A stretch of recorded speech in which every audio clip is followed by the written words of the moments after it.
Things are bad. I'm in a bad place. Bedard went and fractured his jaw 2 weeks away from his homecoming game here at Vancouver. A game I spent more than the price of a hobby box on to go to. Really good seats. Even had a good video idea. We'll see. Maybe he'll throw the World Junior bubble back on and be good to go. But as it stands now, I've spent way too much money on going to see a pretty mid AHL team. I mean, the Canucks should be good though. So speaking of Bedard, I'm thinking I aim to focus on player collections this year.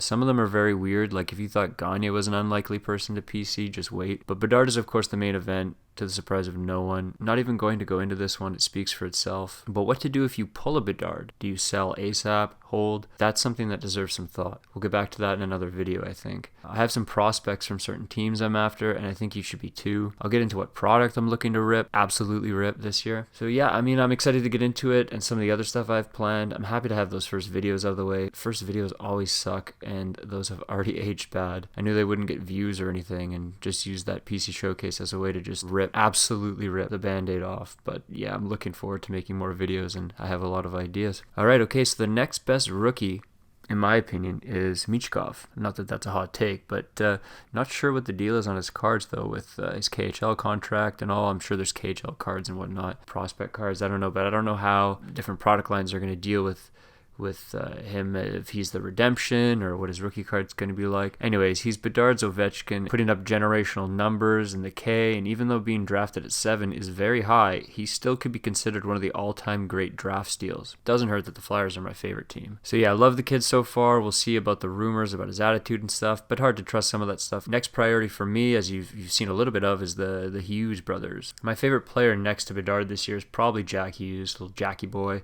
and his two brothers aren't far behind. Was fortunate to see them all play here when the Devils stopped by, and that was awesome. I don't think people really care about a video of someone pulling those Series 1 inserts and stuff. I mean, they're after Bedard and the promise of stuff like that, of course. But if I tried to get them naturally, I could be spending a fortune and never get anything. People forget that while those inserts aren't rare, getting a specific player can be hard. So when they are half the price of a cup of coffee to buy them straight up, I should easily be able to build a cool player collection of the whole family. I got a Jack Hughes Dazzler for $1 when, again, who knows how many boxes I need to pull that, right? Don't have Luke's Young Guns card or anything. Definitely hoping to pull that. Funny how rookie inserts are way less than the Young Gun base cards, but Next up, something everyone should be focusing on is Bedard's whole draft class and the next two after. But I think I want to make a video about upcoming prospects as well. So next guy on my list, Logan Stankoven. Haven't looked into this much, but I want him. So some of my weird guys, the guys I'm probably the only one collecting. The main one is one of my favorite players ever, Linus Ullmark. Not Ullmark, Ullmark. This guy was always doing the most inspiring stuff, craziest highlights, and just loved his creativity. It's not rare to get truly great players at the highest levels, of course, but really rare to see true innovation and originality. How many players like Datsuk can you name? Well, I can name one right now, Linus Ullmark. How many players can say they influenced Datsuk? Datsuk is arguably the shootout king, yet he still took Ullmark's moves. Really a shame he couldn't crack the NHL properly. I mean, toughest league in the world, he was small. Maybe today he'd have a better shot. But hey, we will always have those shootout goals for the Oilers and during the World Juniors. I think he had a 5-goal AHL game too. So yeah, I need all this guy's best cards. Similar to Ullmark, but I like him way less, is Rob Shrimp. This guy was about 10 or 15 years ahead of his time, and I always loved him as a kid. Really a shame with him as well, how his career turned out, and I think that one was mainly his fault, but yeah, it could have been. I want some of his cards for sure. Another incredible talent whose turnout wasn't his fault, in my opinion, is Pavel Brendel. I got to experience some of this guy when I was a kid watching the Kelowna Rockets, and yeah, just another victim of the complete player fallacy. Just an insane scorer who got fixed. Defense is obviously important and should be taken seriously and worked on at every opportunity,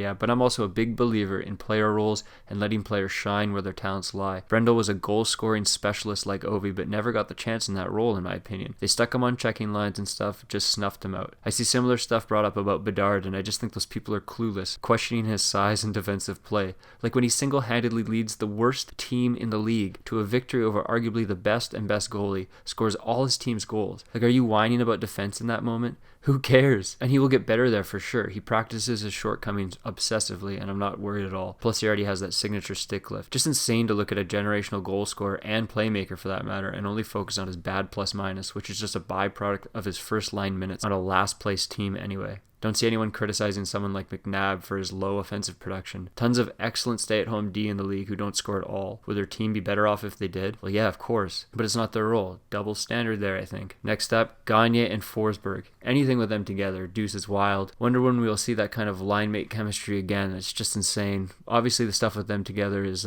pretty pricey, though. So let's talk about prospects that are coming up now, 23-24, not the future ones. That'll be for a separate video, I think. But who are some prospects whose cards you can get right now? Well, there's specific teams I'm after, and I think you should be too. Blackhawks prospects, Detroit prospects, and then, okay, maybe not this one, Flyers prospects. So when Bedard's Hawks become a dynasty again, some of these young guns will still be there, whether they're along for the ride or big parts of it. My feel is it's a good time to snag Kurashev, Reichel, Korchinski, of course, but he will be pricey when he comes out, but also Gutman, stuff like that. Detroit is simple argument there, the Yzer plan. You want some cheap rookies who could develop into stars, just buy in low on anyone Yzerman drafted. Flyers, it's my favorite team, that's really all it is. But they do have some good ones though, although they just traded away Gauthier. That's an interesting drama there. And their cards always look sick in my opinion. They have great jerseys. Another specific one from my collection is Hall of Famers who played for Philly. Like anything, even base cards, guys like Yager, I just think that's cool and I like the specificity.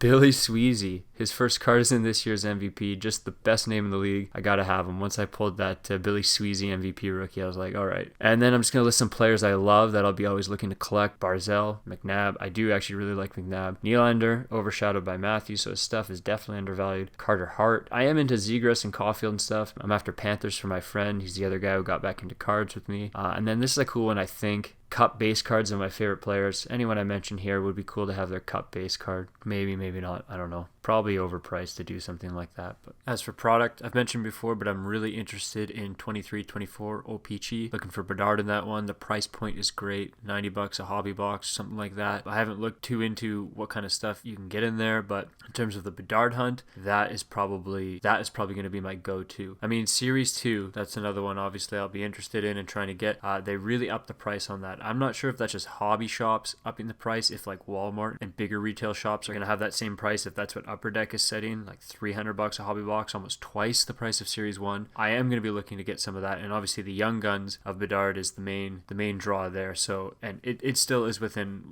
a doable price.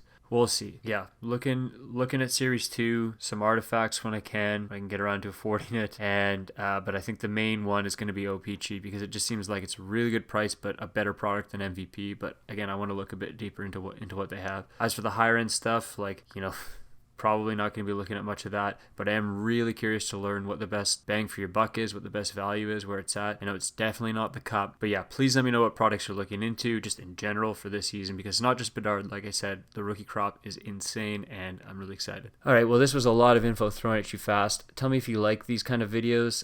It wasn't actually very long, but I could also go long on stuff like this, stuff that isn't just ripping pack after pack, absolutely ripping. I also notice a byproduct of card channels is you never see anyone's face. Let me know if you want me to talk to the camera during something like this. I mean, I'm totally fine with that. Yeah, this is a pretty casual video going into everything I want to collect, so hopefully you're into that. I have a friend who makes long, completely unedited videos with just his phone about literature and books he's picked up and stuff, and they're great videos. And the casualness of it all always really appealed to me. Just these long, unedited videos is liberating. And I actually thought that if I was going to make a channel at all, it'd be that, talking about books and art and ideas, and maybe I still will, but that was before I had a quarter-ish life crisis and opted for making videos about this. Just kidding, but the casual, unedited approach isn't unlike videos of all you guys in this community ripping packs all day. I mean, that's the connection I'm making there, but the filmmaker, ambitious side of me has some snappier, shorter, more unique videos in mind too. I don't think this is me figuring anything out, like what the channel is supposed to be. I think that's what it is. There will probably always be a variety of approaches to videos about hockey cards and stuff here. If you're still here, please subscribe or at least check back now and then for more videos like this and some other ones too.